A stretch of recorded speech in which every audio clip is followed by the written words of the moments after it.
Good morning, 5th grade. Today we're going to continue reading in our novel, Homer P. Fig. And before we get started, we have a fill-in-the-blank summary. Homer escapes in the hot air balloon before the Union soldiers can catch and arrest him. Riding in the balloon is scary, and Homer wonders how he will get down.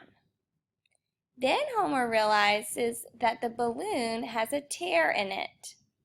Suddenly, he is plunging toward the ground. Press pause to fill in the blanks and play when you're ready to keep reading. Our focus question for today is, how does the setting affect Homer? What characteristics are still the same about him wherever he goes? Our vocabulary words are gradual, and that describes something that takes place slowly. So you can draw a line to this picture. The person is gradually getting bigger muscles. The second one is scummy. That's consisting of or having scum. And the scum is that thick stuff on top of the water. It's algae that's growing. And it's kind of like slimy. The last word is scrawny. And that is a person or animal that's like really skinny. So this dog is scrawny. Go ahead and turn the page and open up your text to page 164. We are going to read chapter 30 and use our CSPS strategy as we're reading. So let's start at page 164. All right, it says, as we drop closer to the ground, we meaning Homer and the balloon, everything speeds up. It's like the earth is turning faster, whipping great trees at the basket and barely missing. Then we're flying over rocky fields, Tilda and me. Tilda is the name of the hot air balloon.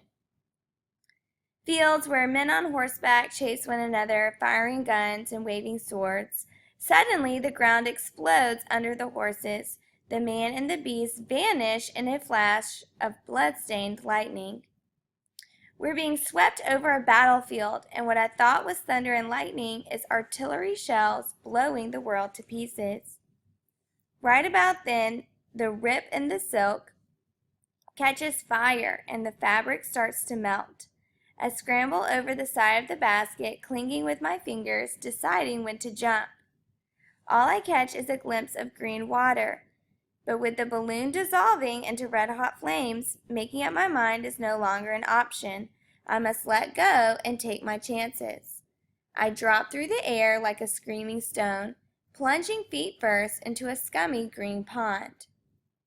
When you're falling 100 feet or more and the sky is on fire, even scummy water is better than solid ground. At least the fall don't kill me. Trouble is, I can't find the surface. Can't tell which way is up because my fists are full of mud. Like I've been clawing at the bottom and my legs are caught in a tangle of lily pad roots that want to tug me down. I'm trying to breathe the warm, slimy water. If frogs can do it, why not me? When something grabs hold of my hair, yanks me up into the sunlight. We'll stop right there because we have information about our CSPS. And so for the character, we know that Homer decides to jump out of the hot air balloon, and he tries to make it into a lake. And so in box 1A, we would write, the hot air balloon catches on fire, and Homer decides to let go. He falls into a scummy pond. Press pause to write down your answer and play when you're ready for the quote. And you can write down this quote at the bottom of page 164 to the top of page 165. I must let go and take my chances. I drop through the air like a screaming stone, plunging feet first into a scummy green frog pond. Press pause to write down your answer and play when you're ready for the setting. At the beginning of the chapter, Homer is in the hot air balloon flying over a battlefield, and then he lands in a pond. So in 2A, you would write, Homer flies over a battlefield and lands in a scummy pond. Press pause to write down your answer and play when you're ready for 2B. And for part of the evidence, you can write this quote that says, we're being swept over a battlefield. And then this quote on page 165, plunging feet first into a scummy green frog pond.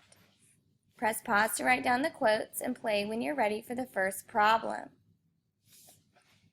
The problem is Homer, he lands into the scummy pond, but he cannot figure out which way is the surface. So when he's trying to get out, he doesn't know if he's digging towards the bottom or towards the top because the pond is so scummy and he can't see.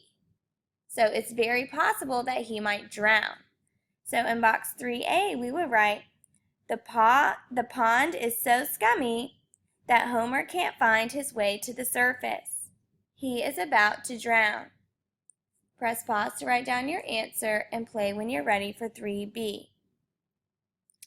And then we know in the middle of page 165 that it says a hand grabs him and yanks him towards the sunlight. We'll find out a little bit later that it's actually a Confederate soldier. So in 3B, we're going to write down, a Confederate soldier rescues Homer from the scummy pond. Press pause to write down your answer and play when you're ready to keep reading. We're going to keep reading on page 165, and there's another problem that occurs. Can't see right off because I'm coughing so hard, but after a few minutes of having the water shook out of me, I realize I've been saved by a scrawny little man in a gray uniform. He's missing his front teeth, and his tongue keeps sliding over the gap as he shakes me. Then he hands me over to a bunch of men in gray uniforms that have been refreshing their horses at the edge of the pond. Cavalry from the look. They talk funny, kind of slow and lilting, but I can understand them well enough. Little queer fell out of the sky, did he? Yes, sir, like he'd been shot from a cannon. Weren't no cannon, sir. He come by way of surveillance balloon. That's what left of it, burning in the trees over yonder. Is that a fact? Yes, sir. Turn the page. Must be a Yankee spy getting a fix on our position. Sir, he ain't but a boy. Another more powerful voice cuts through the argument. What have we here? Report. Rough hands pass me along to where a beautifully uniformed man sits on horseback, hands folded upon the pommel. Looks like he lives in the saddle and likes it there. He wears an elegant cape and a rakish hat decorated with a long plume feather. A fancy sword hangs at his waist. Yankee boy fell out of a balloon, General Jeb, sir. Dashing young general leans in from the saddle to study me, makes a show of tugging at his thick, full beard. Might be a boy, he drawls, a twinkle in his eyes. It might be he's a midget spy, dressed to look like a boy. I wouldn't put it past them clever Yankees to fool us with midgets and whatnot. Yes, sir. The men are grinning as if they know their general likes to make jokes. What's your name, midget man? The general demands. I've miles to ride and haven't the time to stomach for any more tomfoolery. Tell me your name. Homer Fig, and I ain't no midget. Yankee for sure. Take him to the bullpit. All right, so we'll stop right there. The second problem that Homer encounters in box 4A is that the Confederate general accuses Homer of being a midget Yankee spy. Press pause to write down your answer and play when you're ready for box 4. And for the solution, because they think Homer is a spy, they take him into custody.